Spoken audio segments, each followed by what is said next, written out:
Filter মারলেও যে কিছু কিছু মানুষকে অসুন্দর লাগে এটা তোমরা স্বীকার কাটো না, ঠিক আছে? আর আমি একটু ফিল্টার মারলেই আমার দোষ। তো যাই হোক, হ্যালো এভরিওয়ান, আমি চলে গিয়েছিলাম সাথী ফুড পার্কে, আর এখানকার ভিডিও আর ভিউগুলো তোমাদের সাথে শেয়ার করব।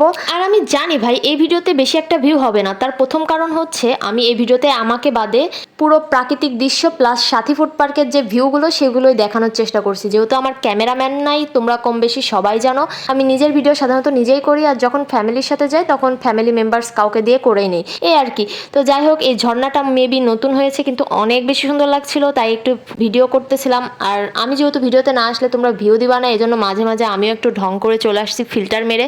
এতে করে তোমরা আবার কেউ মন খারাপ করো না, বুঝছো? আমার ভিডিও দেখে যদি তোমাদের মন খারাপ লাগে বা তোমাদের যদি মনে হয় যে একটু ফিল্টার মারা উচিত, তো ফিল্টার মারো ভাই, তোমাদের কে বারণ করছে? তো যাই হোক, ঘোরাঘুরি করতে আমার অনেক বেশি ভালো লাগে। ঘোরাঘুরি, খাওয়া দাওয়া, এগুলো তো আমি অলওয়েজ বেশি পছন্দ করি। আমার যে হাজবেন্ড হবে ভাই, তার পকেটের টাকা সবগুলো শেষ করে দেবো অতিরিক্ত ঘোরাঘুরি আর অতিরিক্ত খাওয়া দাওয়া করে। তো যাই হোক, সাথী পার্কের ভিউটা তোমাদের সাথে শেয়ার করলাম। আমি যেহেতু সাথী পার্কের ভিডিও মেবি তোমাদের সাথে শেয়ার করি নাই, তো যাই হোক, আজকের ভিডিও এ পর্যন্তই। তোমরা কে কোথায় থেকে আমার ভিডিওটা দেখছো অবশ্যই কমেন্টে জানিয়ে দিও। আল্লাহ হাফেজ।